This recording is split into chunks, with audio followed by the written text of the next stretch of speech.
It continues to be a tale of two markets, despite those days where it looks like we're about to have this massive mean reversion for the rest of the market. It really is these names that are getting the job done day in, day out. In previous shows, I've highlighted the fact that the NASDAQ equal weight is doing almost as well or even better on some days than the regular market cap weighted triple Qs. That is indicative of broad strength, not just five stocks dragging the whole market higher.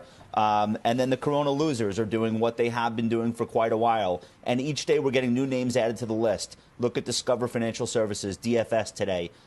This is just another casualty of this two-speed economy that we're going to have. So if you focus on what's working really well right now, I want to highlight the SMH. This is the Semiconductor Index, up over 2% today.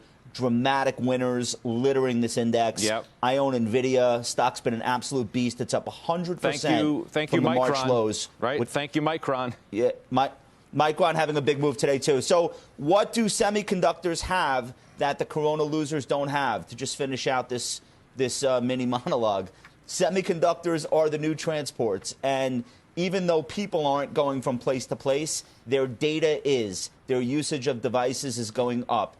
And orders are as strong as they've ever been for so many categories that use semis traditionally, and for so many new categories where products have more chips in them than they ever have before.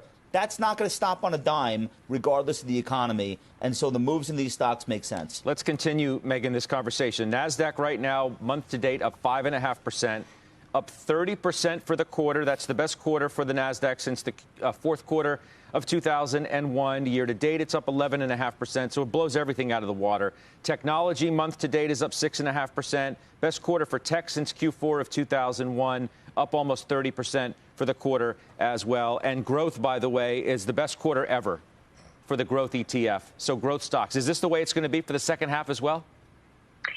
We do expect that this trend will continue. I think we're looking at economic data. And while the initial bounce off the bottom was robust and suggestive of a V-shaped recovery, we are seeing some tapering and some slowing. And in that environment, growth stocks, tech stocks give some really attractive optionality. They were defending on the way down and supported portfolios, and we expect that to continue. This is, as Josh said, you may have some case of pull forward of demand for technology specifically, but if you're willing to look longer term, these are trends that are going to continue, and we are going to be seeing more technology utilization in non-tech parts of the economy. So we still like the growth play, and we actually recently added a little bit ago to some of those growthier stocks in our portfolio. Yeah, Weiss, are some of the growth names expensive? Maybe, but where else are you going to get growth in this environment, right?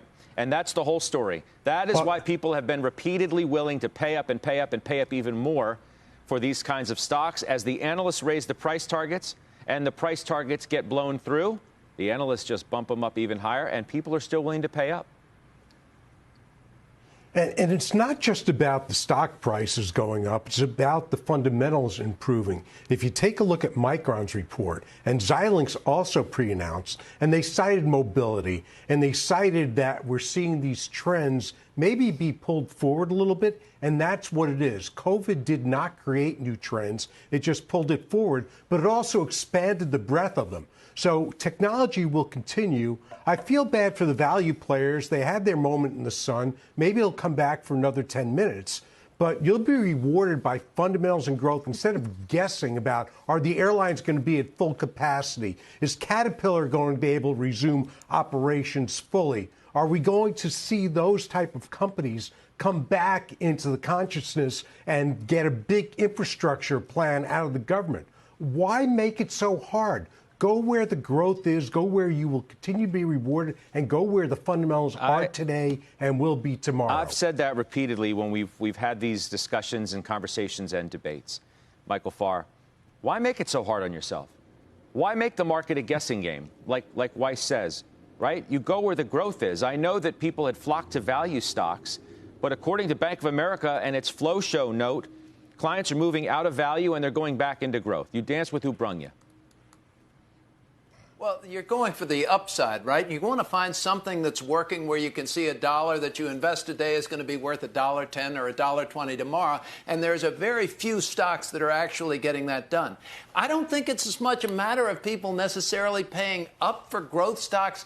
It's the safe growth stocks that people are paying up for. It is the Johnson & Johnsons and the Microsofts and the Facebooks. Well, they're paying for a lot of other things, though, Michael Farr. I mean, have you seen the chart of Spotify and Shopify and some of those other names that are in the growth tech space? They're paying through the roof for those stocks. Those they're paying up for. Those are paying up for big time. I'm not paying up for those. The safer growth stocks make sense to me as having a core, and then you can have your opportunistic stocks. I don't go for the Shopifys and nosebleed stocks. I'd much rather find some of those with solid balance sheets that are going to be in that recovery category in the FedEx and Disney kind of names. But if you're buying a stock in here, the other thing, Judge, you have to think about is markets are trading near all-time highs. What's your upside expectation today? How much are you going to have to see to get a 10 or 20% return when you're paying, prices near the all-time top? I think a core makes sense, some opportunistic stocks, but the nosebleeds, I'd rather go to Vegas. They give you a free drink when you lose your money.